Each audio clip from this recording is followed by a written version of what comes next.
poursuit avec la correction de l'exercice 4, une histoire de méthode de construction. Alors jusqu'à présent, on se servait du quadrillage pour construire l'image d'un point par une translation.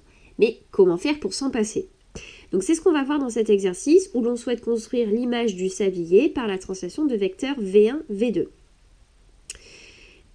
Alors, première question, on a construit ci-dessous l'image du point A1 que l'on note A2, donc c'est l'image de A1 par la translation de vecteurs V1, V2.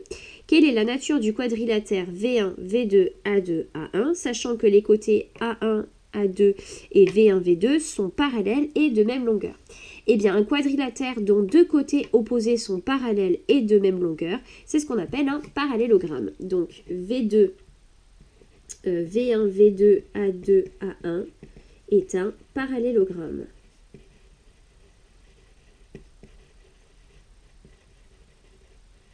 Hop là. Question 2. Sur le même principe et en t'aidant des méthodes ci-dessous, finis la construction.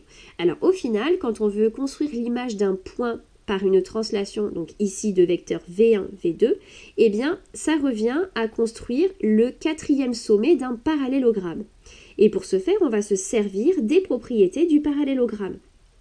Soit on utilise que ces diagonales se coupent en leur milieu. Alors dans ce cas-là, à chaque fois, je te conseille de repérer approximativement où va se trouver l'image que tu cherches.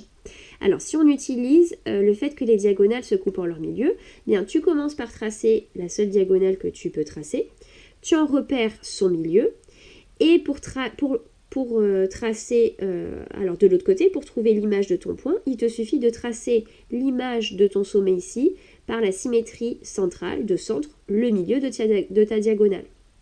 Et tu obtiendras donc l'image de P1 par la translation de vecteurs T1, T2 et tu auras bien un parallélogramme.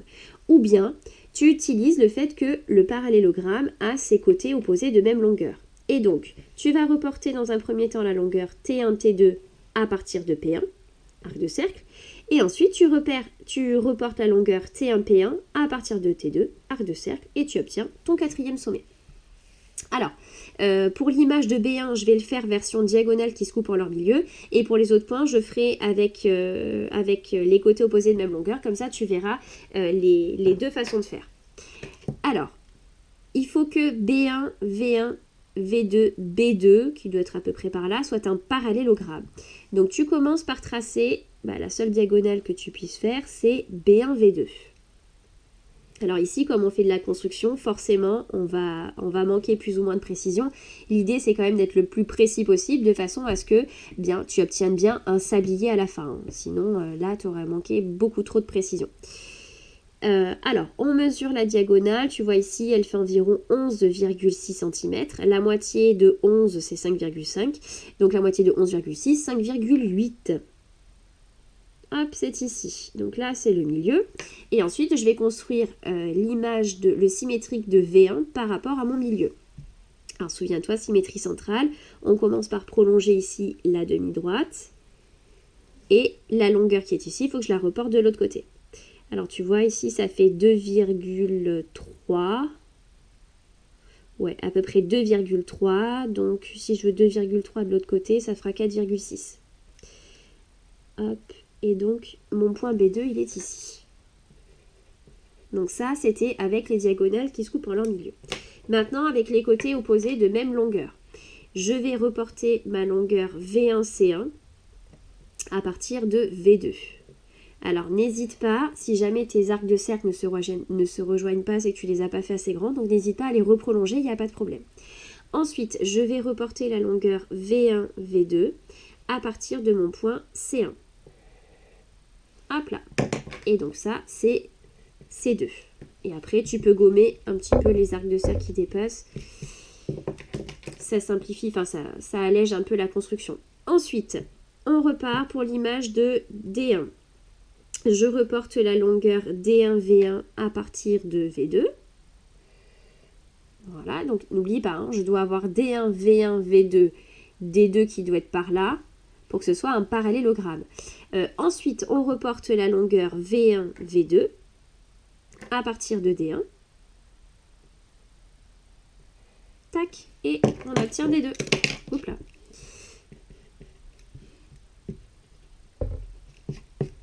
Allez, on fait l'image de E1.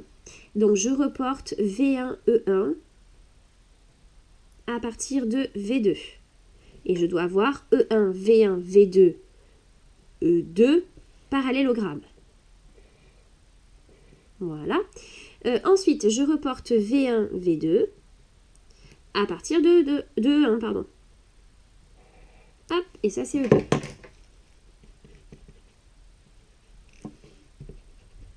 Voilà. Ensuite, il me reste F1 à faire. L'image de F1 par la translation de vecteur V1, V2. Je reporte la longueur F1, F1 V1 à partir de V2. Hop. Et ensuite, je vais reporter la longueur V1, V2 à partir de C1. Hop là. Et là, j'ai mon point F2. J'ai construit toutes les images de mes points. Maintenant, j'ai plus qu'à relier. Alors, A2, B2. Hop.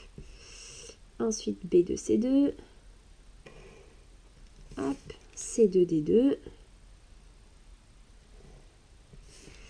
D2, E2.